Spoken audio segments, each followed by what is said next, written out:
So I've got this 5 CD changer, and by the way, this thing is currently plugged in. Check out what happens when I press the power button. Nada. So we'll see what the issue with this thing is. It could be a blown main fuse or anything bigger. It could be a really big problem, in fact. I have already removed all the screws on this unit. That would be 2 screws on each side and 3 identical screws in the back. And well, you sort of hold on to the sides of the frame, pull them apart, pull up, then you pull this back, and it should come off. And I like this. It's like really interesting sound that thing makes. As you can see, there's a CD in there that was stuck in there, and I'm not noticing anything, but oh, look it. I do see something that's a little bit suspicious. Is that plug? Oh.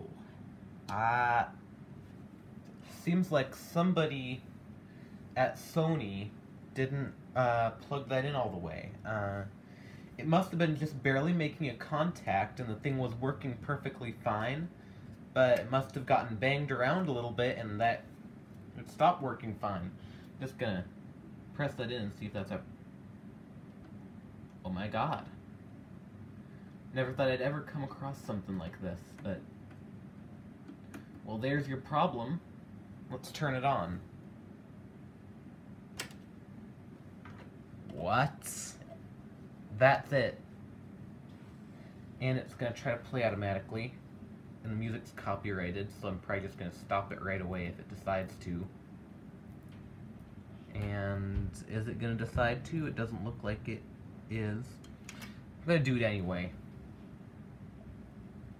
And just stop it. As you can clearly see, it works. So it's pretty interesting, you know. Sometimes these things come in defective. Sometimes somebody doesn't plug something in all the way, and it causes problems later on.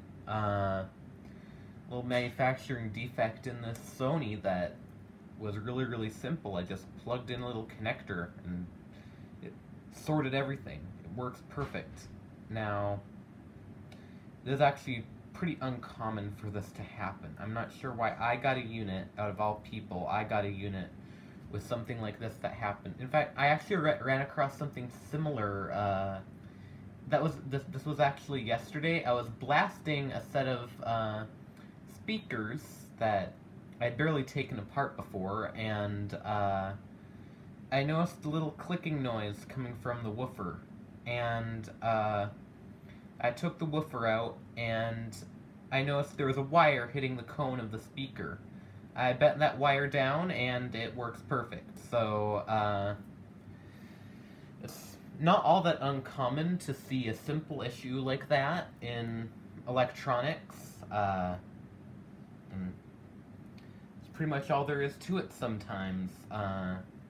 That's the only thing I can think of that's more simple than replacing a fuse. So, thanks for watching, like and subscribe, and I'll see you next time.